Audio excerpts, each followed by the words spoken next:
Bolşevik daşnaq birləşmələrinin Neftçala və Salyanda törətdikləri dəhşətli faciələr bugün də unudulmur. Həmin vaxt mindən çox sakin qətlə yetirilib. Paytaxt Bakıda baş verən mart qırğını zamanı Mərkəzi Kaspi diktaturası Salyan qəzasının ərazisindən keçən Kür çayının aşağı hissəsini nəzarətdə saxlamaq üçün Bakıdan göndərdiyi 6 gəmi Bankı qəsəbəsinə kimi gəlib çıxır. Tarixi sənədlərə görə 5 top, 14 pulemyot, 900 silahlı əskəri olan Bolşevik daşnaq birləşmələri Salyana doğru hərəkət edərkən Kürün sağ və sol sahələrində yerləşən bir çox kəndlər viran qoyulur. Beləliklə Neftçalanın Bankə, Seyidlər, Uzunbabalı, Tatar Məhəllə, Xıllı, Abbasalı, Qaralı, Qəzvinli, Qarabucaq, Surra, Cəngən, Kür Qarabucaq, Salyanın Ərəb Qardaşbəyli və Kür Qaraqaşlı kimi onlarla yaşayış məntəqələri daşnaqlar tərəfindən yandırılaraq külə döndərilir. Aparılan tədqiqatlar və araşdırmalara görə Neftçaladan Salyana doğru təxminən 18 kəndi qarət ediblər, 1100-dən çox insanı qətlə yetiriblər və amansızcasına, vəhşicəsinə, deməli, körpələrə, uşaqlara, qadınlara demək, aman verməyiblər. Həmin dövrdə köməyə gələn Türk ordusu Salyan ərazisində düşmənlə üz-üzə gəlir. Bu zaman onlara yerli insanlar da özünü müdafiə dəstələri kimi kömək edir. Axund Mirbağır ağa,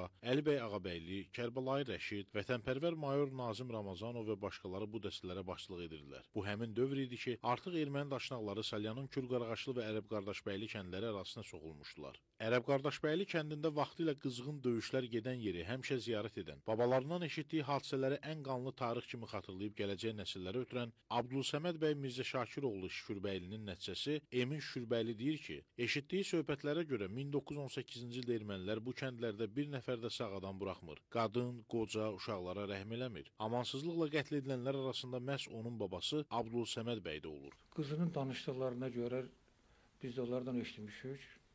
Kişi burada, Abdülsəməd kişi burada öz həyəti, öz bağı olub. Və gördüyümüz yerdə öz həyətində Quran oxuyarkən yerindən də, necə deyirlər, ermənilər gələndə də qaçmayıblar, tilavət elədiyi yerdə, Quran oxuduğu yerdə dəvərməyib yerindən, onlar da başını kəsiblər. Çox şəhid olub burada, mənim bildiyimə görə babamdan başqa çox yeri sakinlər şəhid olub. Əfsuslar olsun ki, onların qəbirləri, necə deyirlər, itib batıb. Erməni daşnaq qüvvələri Neftçala və Salyan rayonlarının bir neçə kəndində insanları qətlə yetirəndən sonra bura, Salyanın Kür Qaraqaşlı kəndi ərazisinə gəlir və məhz burada onlar Türk ordusu ilə rastlaşır. Bu ərazidə Türk ordusu ermənilərin Demosfen adlı gəmisini məhv edir.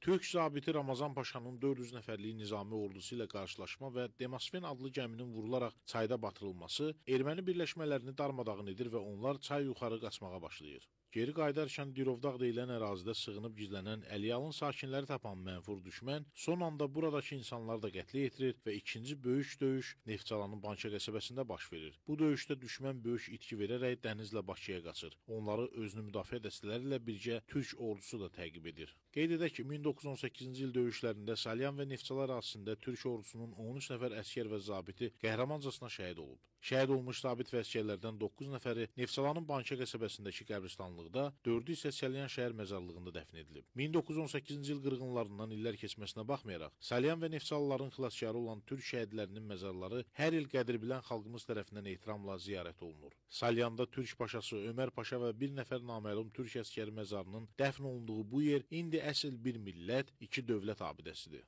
İsmail Cəfərli, Kürçaylı Məmmədov, Salyan.